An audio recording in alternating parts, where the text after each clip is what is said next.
Sam Spallitta of Human Plant Solutions, thank you so much for being with us on the show today. Thanks for having me, Joy. I appreciate it. Hey, when we've got the more and exciting innovations that are happening in hemp, we want you so much on Hemp Barons. And brother, you are making prosthetics out of hemp for folks who are disabled, folks who are missing some limbs. Please tell us how Human Plant Solutions came to be in this world. Yeah, of course. I mean, we've had a long road and journey in everything from learning about hemp to entrepreneurship to grants to working with universities. I mean, our story has so many layers. It's an onion that just I think keeps growing. Or as I'll say, a lotus petal, a lotus flower whose petals keep unfolding. An onion. Yeah, so I mean, we started in North Carolina. My background is medical device sales. My business partner Kyle Trevisano, his background is more medical device manufacturing. He has a background in specifically manufacturing prosthetics. So we started the company he started about 4 years ago. And I came in about 3 years ago, and we've just been on a journey of everything from going to hemp conventions, going to entrepreneurship conventions, going to learn how to write grants to the government. There's just so many ways that we were able to look at this, and I'm sure that you know this as well, Joy, that I think it's the plant itself has so many capabilities that sometimes when you're trying to create something with it, you get pulled in a lot of different directions just by people in general having so much interest, and you become interested yourself. So, in that aspect of 3 years of going through that, I think I've done that a lot myself and seen a lot of people doing it. So, and it's great to be able to work with something that has the capability to provide so much innovation. And yet the explosion, and like some like sort of writing down some notes as I'm listening to you speak, and it's an explosion of information, and it's an explosion of opportunity and inspirations, and also an explosion of folks who can take you in the wrong direction, right? Everyone's an expert, only you well know, you and Kyle, as I do by now, that to actually call yourself an expert in any hemp discipline or hemp industry or hemp ancillary service, it really means something. So actually, I tend to, other than when I'm actually expert witness testifying in court or administrative matters, I like to call myself a specialist lest I be confused with those just haphazardly calling themselves experts. I don't want the expert label. No way. That's so important. But let me quickly ask you too, and I already have so many things that I want to drill into because it's just so completely inspiring what you folks are doing and what you've already accomplished and are putting out into the world. And I think we know that in hemp years, you're already 150 years old. But how did you discover hemp? Clearly, you know about sustainability, regeneration. You are talking about humans and plants solving problems. But how did you discover hemp? When did hemp enter your field of awareness? Yeah, kind of. I mean, it was kind of the industry itself going through that rebirth that kind of made us gravitate towards it. I mean, Kyle, a lot of people don't understand that, like, someone who does like a prosthetic technician, someone who manufactures prosthetics, they wear the title of prosthetic technician, but they're actually rapid prototypers because these are custom medical devices. So every device is different, and they work with a facet of materials, whether it's carbon, whether it's Kevlar, aramid fibers, a lot of things that are used in every industry, especially the aerospace industry. So these guys are rapid prototypers and almost material scientists. So it's very, very unique. And if you've ever met anyone who's grinded carbon, or if you've ever grinded carbon yourself, it is not a fun material to work with. Like, I'm not saying it's a bad material and that that we're going to replace it. I don't consider myself an expert to make those claims right now, but I can say that I know enough about prosthetics and how we're trying to resemble a residual limb as much as we can. And I don't think that carbon is the best material for that. Carbon has really good energy return, but it really doesn't have much give to it or softness to it, you know. And if a carbon device falls off a table, it's gonna break and delaminate. You know, our hemp devices, they're not, they're not doing anything close to that. May I ask just a super quick one? Because this is Mhm. the perfect. You were probably about to volunteer the information, brother. But if I could just sort of frame it for our listeners, and I find often that. And I was just at NOCO Hemp Expo, which is my favorite ever U.S. Hemp Trade Association, and I'm constantly moderating panels and stuff like that. And I will ask folks why hemp, and generally people will give me the, well, because it's so much better for the environment and blah blah blah. Now, I don't mean to minimize that. Obviously, the whole reason why I got inspired 30 years ago to basically dedicate my life to the hemp movement and to the plant and the reemergence of the industries is because I am beyond fully aware of the environmental benefits of hemp versus other sources, such as natural sources, including trees, and non-natural sources, such as graphite whiskers and carbon nanotubes that are man-made and so cost prohibitive that you can barely do R&D. What I really want these folks to answer, and I'm so thrilled that you're going to be able to nail it, is when I say why hemp, I mean, how is hemp superior in its performance to the existing materials that we're using? So yes, it's way better for the environment, and we can do show after show after show on all of those reasons why. But I want to get to the nitty gritty of it. Why is hemp better than the existing? And I'm sure that's where you were going, but I really wanted to frame it up, brother. So why is hemp better than the existing and otherwise finest materials that folks thought were the finest materials for prosthetics? I mean, it goes back to where we got our synthetic materials from. I mean, we had to study other materials and strengths and capabilities of things before we got to our synthetic capabilities. So everything originated from plants in general. You know, we've just put other things in place. And you know, I believe one of the sustainability is really important, but now we understand the importance of, with things happening and transitions in the world, the importance of controlling supply chains, logistics, controlling materials. And if anyone to understand, even what, like, go on YouTube and watch a video of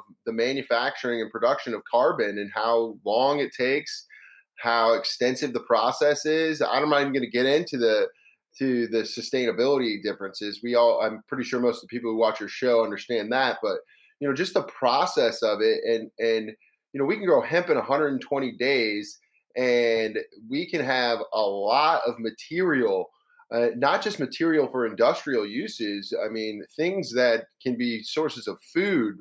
I mean, it goes on. I mean, you can strengthen your soil and the earth in general, but with proper crop rotation with hemp. I mean, the capabilities are very endless with this plant, and it shows amazingly. You know, I originally got into the industry. I was doing cosmetic lasers. That's what I used to sell. Understood the medical device industry very well. Always had a passion for entrepreneurship. Got into the hemp industry and was started my own CBD company, and then from there met Kyle early on. We kept meeting each other at shows, and then one thing led to another. People, you know, there's, like you said, there's the good people in the industry, and then there's the other people in the industry. And a lot of the good people that are, you know, experienced veterans in this industry, they've definitely helped us along the way and allowed us to kind of come together. So just the community in general that surrounds this plant, I don't think people realize that as well. And you know, our company, we solely, like, we, you know, we won't we are a company that's going to make prosthetics Uh, but we truly are a company that wants to focus on education. We know that if we provide proper materials and you educate people properly with these materials, innovation is endless, and people will just adopt it because they learned with it. So that's, I think, is going to be a big proponent of us moving forward with sustainability with hemp in general. Absolutely. Right. And when we're talking about really, I think the main pieces, and you correct me if I'm wrong, and both of us acknowledging, of course, that Kyle, your CTO and co-founder, is the science guy, so to speak. But so what we're talking about here is carbon. If we just take the two materials, right? Mhm. Carbon, it's hard. It's strong. We know that. It's also doesn't have a lot of give. So we've got with hemp on the microscopic level, or and when I say microscopic, I guess we really are talking about nanotechnology. So looking at things on the nano scale, which of course is far more intense than the microscopic. We're talking about strength and surface area off the charts, as well as the ability for it to give a little bit. And I'm wondering if to the extent you want to talk to us about that give factor, where carbon is different than a hemp resin, as it were. Yeah, I mean, carbon is just really rigid, and hemp is not going to be as a rigid of material. Just in the just when you compare them, I also am a big believer just on going back to, you know, how do we there's 40 million people in the world that don't have access to prosthetic care or can't afford it, and Mm. most of those people are in third world countries. So I'm just trying to figure out in my mind how I'm going to send all these raw materials to a country and try to even combat like eating into that number, and we'd have to do it with sustainable materials. It would make no sense for us to start sending carbon to third world countries. So that alone, I mean, there's so many other ways to do things, and I think as we're figuring out, that just goes back to we have to control our logistics and our supply chains more, and we have to use the earth itself to provide the raw materials that we need if we really want to grow as a world. And we can't just keep going the way we're going. I think everyone understands that, and we solely think that if we show people that you can use a material even just like hemp, and you can provide care for people that don't have limbs, then like I'm pretty sure that we this thing has a lot more capabilities than we're even opening it up to. So we want to be someone that people look at our company and they want to go do something innovative with hemp, and that's what we help support those people. I mean, we're working with other people right now, doing a lot of stuff. I mean, we're working with the University of KU right now. We have 6 students working on a capstone project. Uh, they're engineering students, and they're developing a pediatric running blade out of hemp for children. Uh, they don't really make running blades for children just because the children kind of grow too fast, and having custom off the brace shelving is a lot of FDA and hoops and stuff. So we plan on, once we develop it out, prototype it, we plan on making custom ones for children and making it affordable as well. Oh my gosh. I mean, this is so fantastic. And what talk about a material omission. When we sit here and talk about the incredible environmental benefits, the fast growing, we talk about strength, surface area, and give, then you nailed it with and cost, for heaven's sake, and carbon versus hemp. And then when we discuss this idea, you're basically talking about permaculture, saying, how does that make sense for us to ship carbon to third world countries. And permaculture is really, many folks who have heard the term before, right? They think of it as a garden or just strictly agricultural, how to manage land.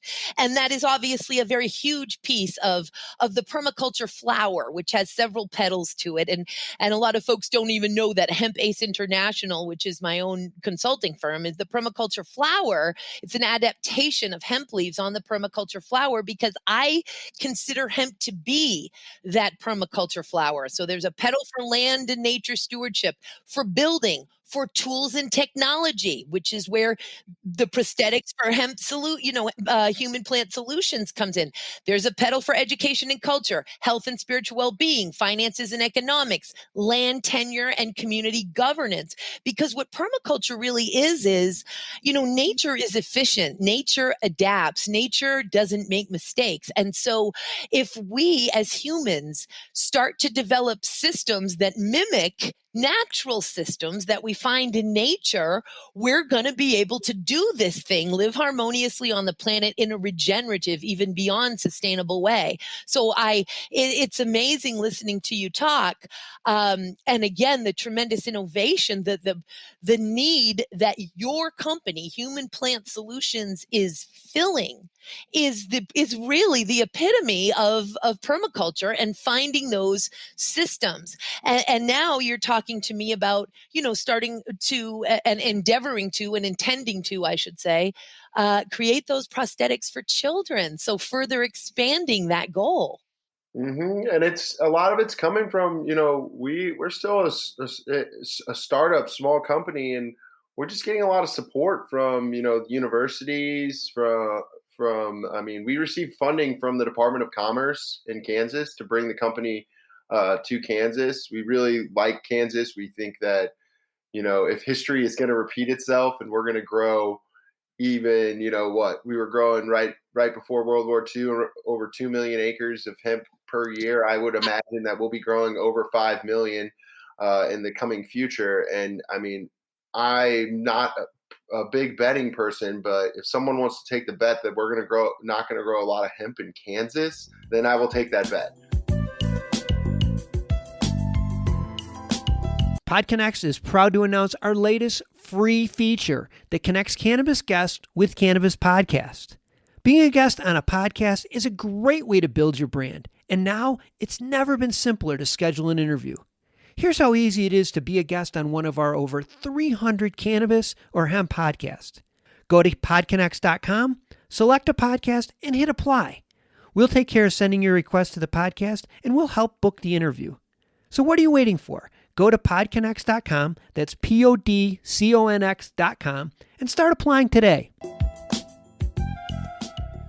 Amen. And listening to you speak in the last 20 seconds, I have goosebumps just going up, radiating sort of up and down my body as Kansas reclaims this crop and takes it and runs with it and heals the world with it. Yeah. And thanks to people like you. Now, I know that these incredible products are going to be launched into the marketplace very, very soon. But right now, of course, you have a total rock star using this incredible prosthetic that you've created, Mark Dunshee. Can you tell us about him and how he's using the hemp prosthetic made by Human Plant Solutions? Yeah, Mark's story is actually pretty amazing. Mark was someone who got injured in a motorbike accident, injured his leg, and he underwent multiple surgeries before not wanting to do any more surgeries and not wanting to take any more pharmaceutical medication. So he voluntarily had them remove his limb. After that, Mark was on Medicaid and Medicare, so he was kind of concerned about the price of these devices and if he could even afford one or how he was getting. He basically wanted to see if he could learn how to make one himself. So he down the street from him was an office, not one that he went to get his device, but it was the office that my business partner Kyle was working at, and Mark asked them for a job because he just wanted to learn, and they gave Mark a job sweeping floors, and Kyle was always in the back working. And then he started helping Kyle, and then they became friends. And then, over time, Kyle, one day, I think they were like on vacation somewhere, and Kyle's like, I want to make you a device out of some new material. Would you be interested? And so then Kyle, some of the best entrepreneurs out there do, you build it in your garage. And so he built it, the first original prototype, which Mark is still wearing today, which is actually 100% hemp. And we believe that, maybe most people will be blending carbon with hemp to start, but we know that 100% hemp works really, really well. And so from that moment on, that's how it kind of all got started. That's Mark's story. Mark's been wearing the device now for 4 years. He's competed in a 70-mile Ironman. Mark's actually an incredible athlete too. I mean, a lot of people would look at his Ironman time and would be like, oh, that wasn't very good. But if you think about an amputee and their transition from doing one event to the next, like, he doesn't have a leg. After swimming, he had to crawl from the beach to get on his bike, and then get on his bike and bike. So if you take away all his time lapses of transitions, he actually had a very, very good time. So he's an incredible athlete. He ran the Boston Marathon recently last year virtually in the device. He's going to run again virtually this year in Kansas, because Mark lives in North Carolina. He's like, it's too hot for me in North Carolina. I'm going to come run in Kansas this year. He likes it up north, as it were. Brother, I have to just remark for a second how people build prototypes, right? Mm-hmm. You're talking about basically a world-class athlete who is using your very first prototype for these world-class athletic competitions. Your first prototype successfully. Yeah, we can't get him to. It's like a baseball glove that he doesn't want to take off. Oh, I absolutely love this. And so now, if we could, and again, I know, and we'll have Kyle on at some point, Mm-hmm. to the extent that you can help us understand. We are talking, of course, about this patent pending alternative that you and Kyle through Human Plant Solutions has created of caustic, high cost, conventional ultralight composites. You've created this with plants. Can you tell us a little bit? And your site, of course, is wonderful. And we want folks to be able to go to podCONX, which is PODCONX, podconx.com, and we'll get you your links to get to Human Plant Solutions. And we've got here, you're talking about the eco resin, the no glass, but can you tell us a little bit about the material itself, how it is made, or what you mean by eco resin, no glass, and anything else that you'd like to share? Yeah, so of course, I mean, it's just going back to the aspects of the plant going in the ground. Everybody knows, well, not everybody, but quickly, the differences between kind of industrial hemp and cannabis sativa itself, that's more used for the oils or creating the flower. That plant, it grows flowers and it grows a shrub. It grows like a shrub, and it creates nodes on the main stalk. Those are branches that come off the main stalk every time it grows. That you want that to happen if you want to get flowers on the plant. But when you create those nodes, you actually create large cellulose buildups, and you can't get long technical fiber off of the plant. So you really need to get true industrial hemp. Oh my God, I was so happy to hear you say that, because I was like, oh my Lord, are we going to have an editing note there? Please, no, on the bushy hemp for plant. No. I don't want your shrubs. I want the stalks. And then so once we get the true industrial hemp, then you have the fiber and you have the herd. And I'm really trying to go after that fiber. There's basically kind of 3 different types of fiber that you can get. You get long staple fiber, short staple fiber, and lent fiber. I'm really after that long staple fiber. Now, a lot that goes into growing hemp. People think that hemp is a very fun plant to grow and it makes a lot of money, but it's also one of the hardest plants to process. Degumming Well, that hemp, especially for the fiber, right? As we often say, We love that it's the longest, strongest fiber in the world after it's been harvested and processed, but Yeah. getting it harvested and processed is another thing.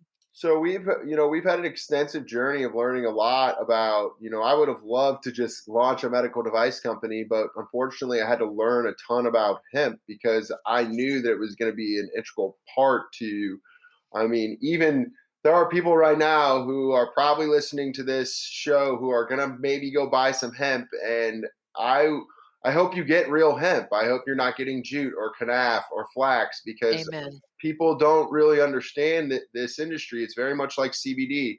So you just need to be very, very careful with fiber. I mean, right now I've been told by a lot of people that they have the long fiber and they're degumming it and they're spinning it. And, I think there are some people that are close to doing that or possibly doing it right now. But, I still think that we are light years behind what China has the capabilities of doing and has been doing for over 80 years as we've been, eradicating this plant for a specific amount of time. I mean, it's very interesting. There was actually a study done at K-State University on how to eradicate hemp. It was done, I can't remember what year it was done, but the government, spent about $2.5 million trying to figure out how to eradicate it. They couldn't eradicate it. Well, they spend that money and more than that annually in the DEA budget, continuing to try to eradicate a species that will never, first of all, allow itself to be eradicated, and second of all, is a ton of volunteers. So the 2.5 is a drop in the bucket, right, Drop in the bucket.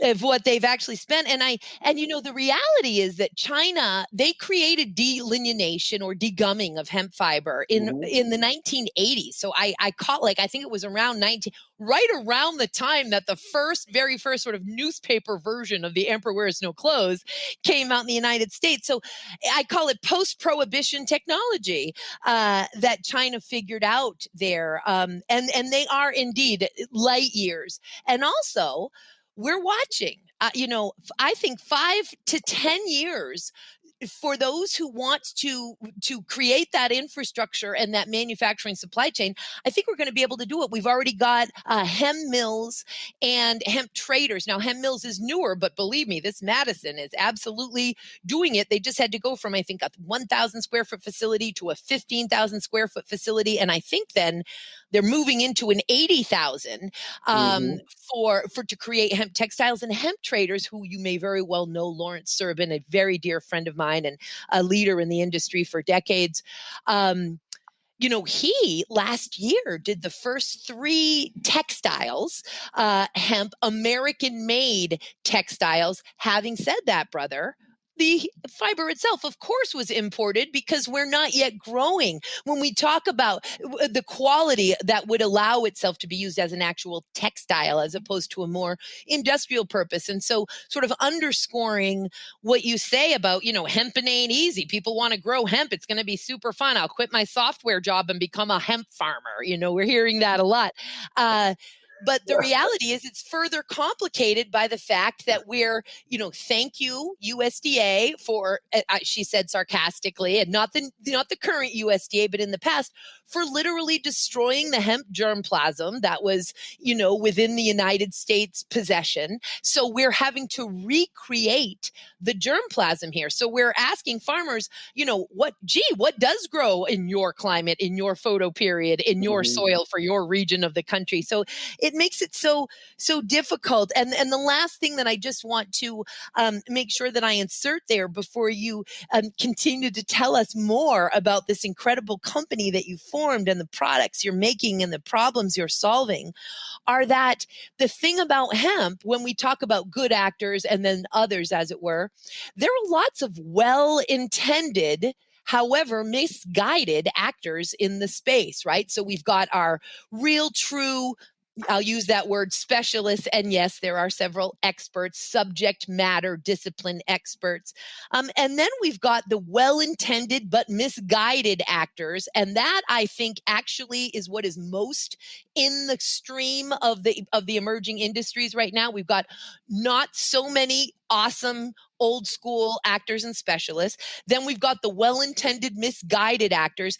And then we've got, and it's a much smaller population than the well-intended misguided, is the intentionally bad actors, the exploiters, the unscrupulous actors who are taking advantage. And it comes in every emerging industry. They find themselves to it, and goodness knows they found their way to hemp. Exactly. It goes back. I mean, it was funny because we were when we were kind of doing our company, we were going to a lot of the hemp stuff, but also going to a lot of entrepreneurship stuff. And it's the same thing with entrepreneurship. It's like, they're like, oh, I'll do this for you. I can do this for you. I can do this for you. And a lot of people who have the good intentions, someone says they can do something for them, and then they start going down that path. And that's why it's really, really important. If I will caution people so much. Like, you have to educate yourself, and don't let this plant take you in a bunch of different directions. Like, focus on one thing and be really passionate about that and good about that. And that's how you can have a lot of success. And the same thing for entrepreneurship. Everyone wants to make money in entrepreneurship. Just find a problem that you're passionate about, find a solution for that problem, and work every day at it. And you will love what you do, and you will be successive. And it will help our world. I mean, drop the mic. Let's just end the interview here. I'm totally kidding, because what you are clearly doing that and living that, and that is a perfect segue into HPS, Human Plant Solutions, green resins or eco resin. Can you tell us a little bit about that? Yeah, it's just more of we are actually working we have a really good relationship with the University of Missouri and the National Institute of Aviation Research. University of Missouri is really good with ag, and they have some unique professors there that study renewable energies and other and degumming processes and making resins from eco-friendly materials and plants. Ours is a soybean based resin, but it is still not, eco resins. I would love to sit here and say to tell you that they are the most amazing thing, and that they are completely biodegradable. All that. That's just not true yet. We don't have those capabilities yet. But I will tell you, I am working on some unique grant proposals that are developing some resins from hemp specifically.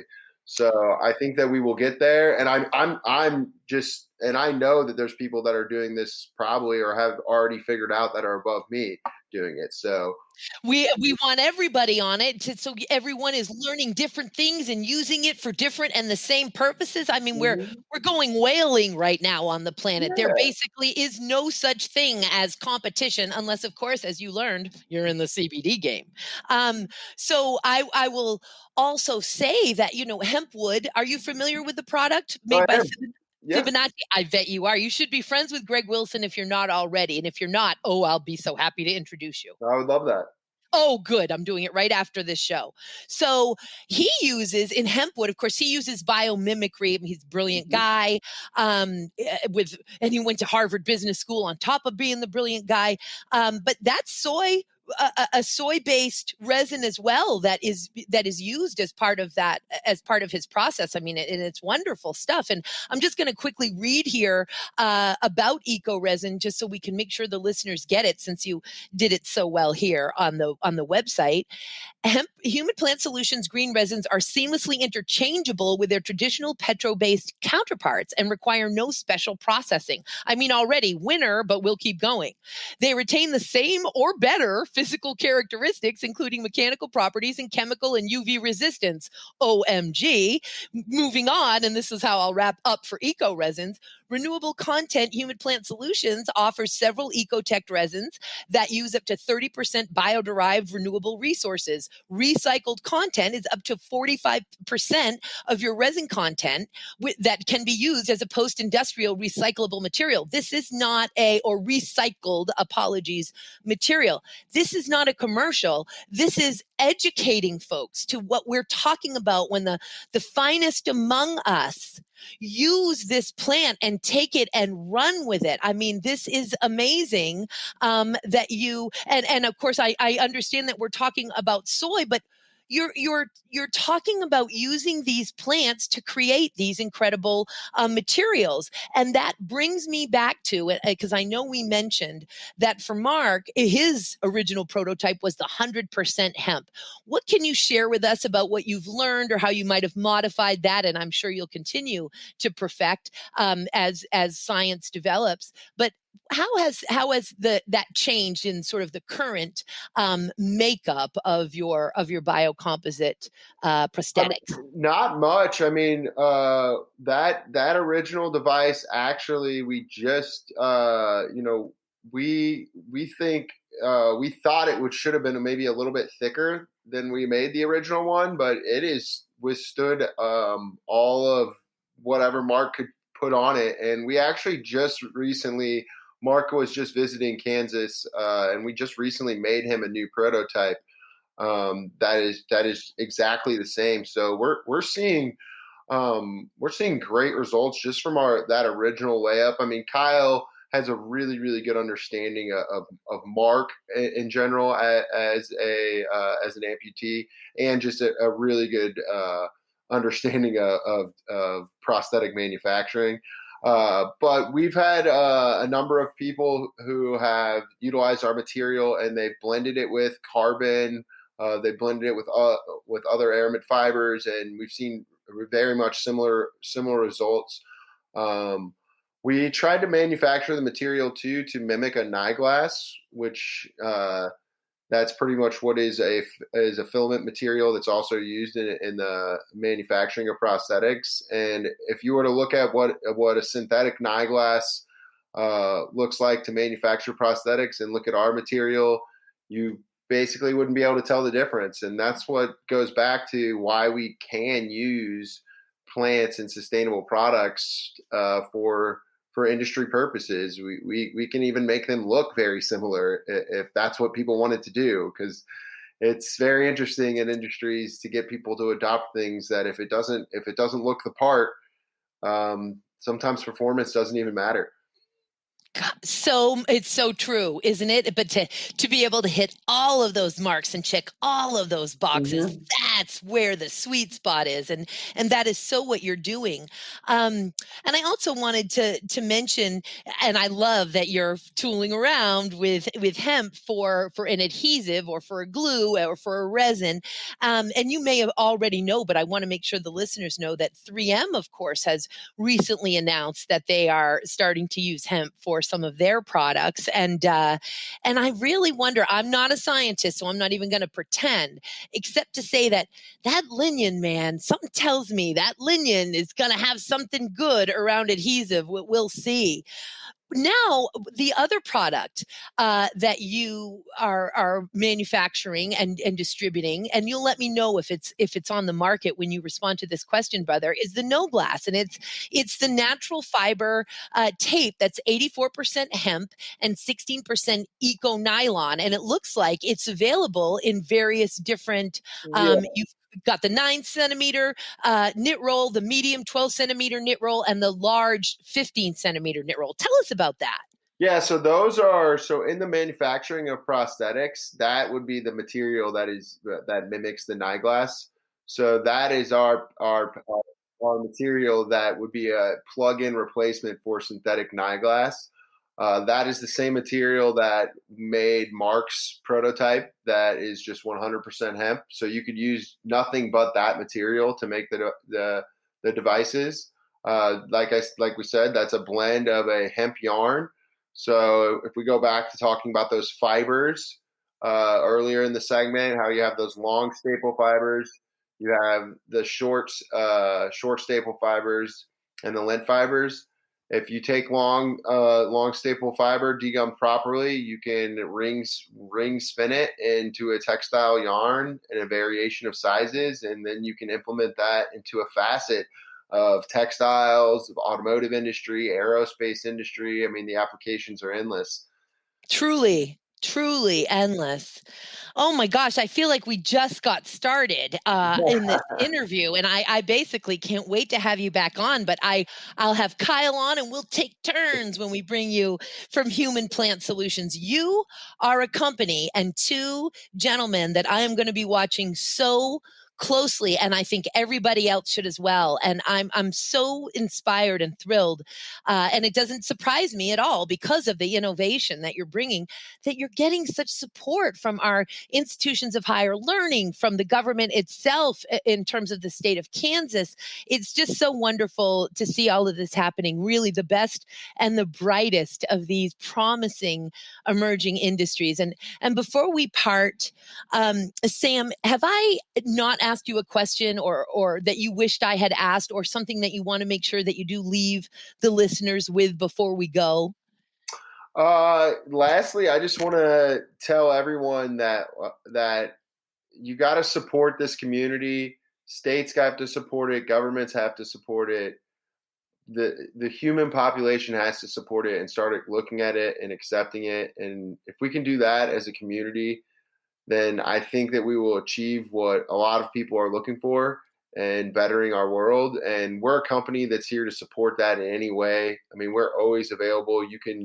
The info will go directly to my email. I always respond. So we're people who are here to help support in any way we can.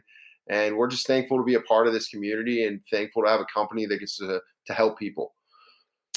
We are so glad to have you, man. And that's just an understatement, brother. Thank you so much for being with us on the show. Thank you for everything that you do. Hemp Barons is watching you guys, boy. And please, listeners, get to www.podCONX, CONX.com, so you can check out the links for our guest, Sam Spallitta. Sam, brother, I'm wishing you everything wonderful. Until next time, thank you so much for being on the show. Thank you, Joy.